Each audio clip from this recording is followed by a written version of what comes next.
Diferente, o cara defende os LGBTs e defende a Palestina. Claro, ele não vai lá na Palestina fazer isso, porque senão ele morre, tá? E você deve pensar o quê?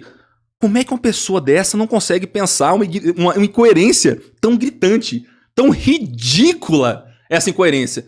Porque não é uma questão de coerência. Se você procurar lógica no comunismo, se você for tentar falar, nossa, ele está sendo coerente com o que Karl Marx ensina, você nunca vai entender nada a respeito do comunismo. Comunismo não tem a ver com economia. Comunismo não tem a ver com mercado. Comunismo tem a ver com poder. Se você entender que essas pessoas, elas têm alianças de poder e que elas não se incomodam se essas alianças são paradoxais, você está começando a entender o comunismo, que é um movimento extremamente complexo e repleto de vertentes. Tem o stalinista, o trotskista, como é que é? Trotsky. Esse Trotsky. cara é Trotsky. É o Trotsky, tá? Tem o Lenin. Então, assim, são diversas vertentes. Tem Antônio Gramsci, tem a Escola de Frankfurt. Então, é simplesmente fantástico perceber o quanto que eles não se incomodam com a coerência. Você nunca vai encontrar um comunista coerente. Mas se você observar o comunismo pelo aspecto de uma força política que quer agregar poder conforme um eixo de ação, de repente tudo vai ficar muito claro diante de você e você vai entender o comunismo. Só parece ser incoerente, mas na verdade tem método. A primeira coisa, a primeira condição para que haja luta em defesa dos direitos LGBTs é as pessoas LGBTs estarem vivas. Hoje elas estão morrendo porque elas estão sendo vítimas de um genocídio, de um Estado genocida e colonialista, tá? Ilegítimo como o Estado de Israel. E depois eu não posso ir para a Palestina, né? Porque a Palestina está sendo bombardeada por Israel. Está lá isolada. Até o que entra de ajuda humanitária na Palestina está sendo controlado. Então, assim, eu não posso ir para a Palestina, infelizmente, porque Israel não permite, né? E antes de querer defender a comunidade LGBT com base na tradição islâmica, a gente tem que lembrar, o LGBT, para lutar pelos seus direitos, ele tem que estar vivo e não pode estar sendo morto pelo Estado de Israel, como é o que está acontecendo agora. A Palestina não mata, pelo visto. Professor, sua última pergunta. É isso, Alberto? Vai ser a última, sim. A última. Daí depois seguindo a o gente mesmo vai pro tempo, 2 superchat, perguntas e tudo mais. e aí depois, se quiser, a gente retorna. Bom, o capitalismo, gente, ele tem uma característica que é a seguinte, ele precisa da reprodução do capital.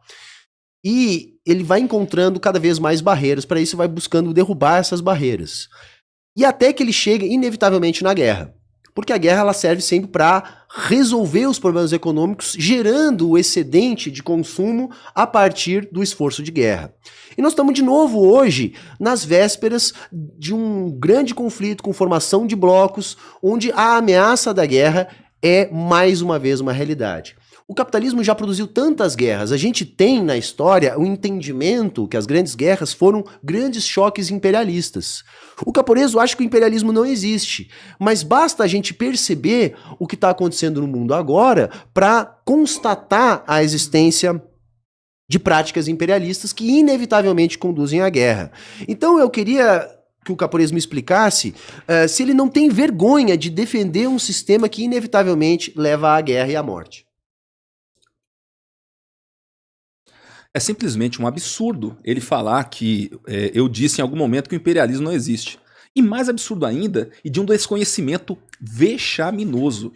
Assim, eu teria vergonha de dizer que sou professor de história, vinculando o imperialismo ao capitalismo. Caramba, todo o conceito de imperialismo da sociedade ocidental advém do conceito do Império Romano. E antes disso, as guerras sempre existiram ao decorrer da história da humanidade. Grande parte do Império Romano havia sido anexado por Alexandre o Grande, na época do seu período imperialista. Então, tudo que nós temos em matéria de sociedade ocidental, desde os tempos mais remotos, é história de guerra, conquista e império. E não apenas na sociedade ocidental, um dos maiores impérios de toda a história da humanidade, professor de história aqui deveria saber, foi o Império Oriental de Gengis Khan, mongol. Então, como que o professor aqui vincula esses impérios que existiram antes do capitalismo ao conceito de capitalismo, já que para ele, capitalismo e imperialismo são quase que sinônimos. Ele acredita nisso? Gente, eu vou repetir aqui. Ele não acredita nisso. Não pense você que você vai debater com um comunista honesto. Não existe